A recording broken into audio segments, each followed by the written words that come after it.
পিস্তল নয়, বন্দুক নয়, শুধু এসএমজি নয়, শুধু AK-47 দিয়ে আমাদের ভাইদের উপরে এক নাগারে গুলি করে একের পর এক শহীদ করেছে।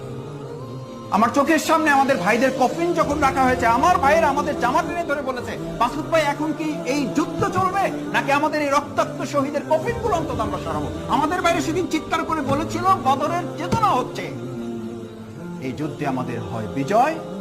না হলে আমাদের এই শহীদ ভাইদের রক্তের বদলা হিসাবে আল্লাহর জমিনে আল্লাহর দ্বীন কায়েমের পতাকা উত্তোলন করে। শহীদ মীর কাসেম আলী ভাই দুপুর 12টার সময় এরকম কলা রুটি নিয়ে গিয়ে আমাদের ভাইদের পিঠ চাপড়ে বলেছিলেন, আমরা বদর পাইনি, আমরা আজকে উত্তর গেটের এই বদরের ময়দান পেয়েছি তোমাদের।